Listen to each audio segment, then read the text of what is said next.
Brian dan Sally mengenyam pendidikan yang baik. Mereka bertemu dan akhirnya menikah.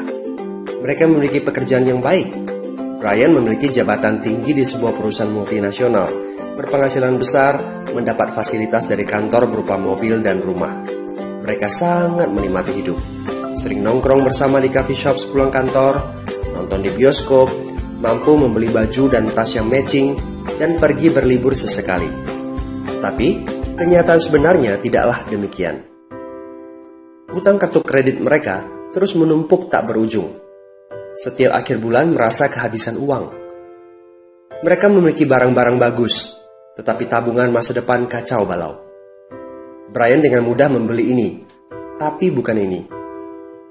Tabungan 100 juta pun rasanya masih jauh sekali. Sudah kerja lebih dari 10 tahun, tapi belum sanggup membeli rumah sendiri. Masih tinggal di rumah milik kantor dan mengendarai mobil milik kantor. Tanpa disadari, keluarga ini menggali lubang kemiskinan. Keuangan mereka hanya cukup untuk membiayai kehidupan keluarga saat ini. Mereka harus terus bekerja untuk menghasilkan uang. Pertanyaan yang paling ditakutkan adalah bagaimana jika mereka sudah tua, kemampuan bekerja sudah menurun, atau salah satu anggota keluarga terdiagnosa penyakit serius yang membutuhkan biaya yang sangat besar. Apakah kehidupan Brian dan Sally mencerminkan kehidupan Anda? Apakah saat ini Anda memiliki penghasilan tetapi sebelum akhir bulan sudah merasa kehabisan uang? Memiliki hutang berkepanjangan yang tidak ada habisnya? Memiliki barang-barang bagus tetapi khawatir karena tidak punya tabungan? Memiliki hidup yang berkecukupan tetapi khawatir tidak mampu menyekolahkan anak-anak dengan baik? Memiliki rumah tinggal tetapi berkemungkinan besar harus menjual rumah bagus ini karena tidak punya dana pensiun? Jika Anda menjawab ya pada salah satu saja pertanyaan tadi, saatnya untuk memperbaiki diri. Mau jadi seperti apa kita ini kalau ternyata kita sebetulnya hanya gaya dari luar saja? Mau hidup kropos seperti ini sampai kapan? Aha, mari kita mulai menabung. Nah, apakah menabung saja cukup? Berapa banyak yang bisa Anda sisihkan untuk ditabung setiap bulan? Mari kita ambil contoh. Anda berencana untuk memiliki rumah dan mobil. Katakanlah harga rumah 600 juta dan harga mobil 200 juta.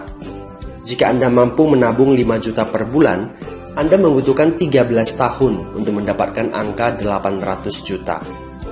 Masalahnya, inflasi membuat harga rumah dan mobil melambung tinggi. 800 juta akan menjadi 2,7 miliar 13 tahun kemudian. Jika kita asumsikan rata-rata kenaikan barang 10% per tahun. Ini masih soal impian untuk membeli rumah dan mobil. Padahal, masih banyak kebutuhan lain yang perlu dipersiapkan jika ingin hidup lebih baik. Bagaimana dengan persiapan dana hari tua? Agar di saat tua dan tidak sanggup bekerja lagi, Anda punya tabungan yang cukup untuk kebutuhan sehari-hari. Asuransi untuk keluarga? Dana pendidikan untuk anak-anak? Dana tak terduga untuk keperluan dadakan jika dibutuhkan, seperti keluarga sakit, dan lain-lain. Artinya, Anda perlu lebih banyak uang untuk ditabung. Bayangkan jika satu bulan Anda hanya bisa menabung kurang dari 5 juta. Sudah jelas, jika langkah Anda hanyalah menabung, Anda seperti sedang menggali lubang kemiskinan.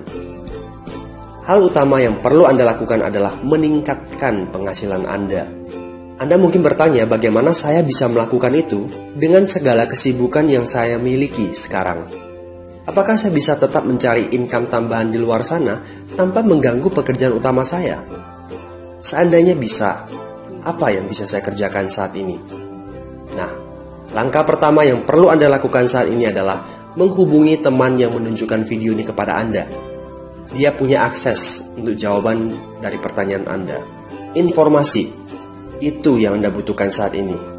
Terbukalah, seperti parasut, pikiran hanya dapat bekerja saat terbuka. So, segera hubungi teman Anda dan dapatkan video informasi berikutnya.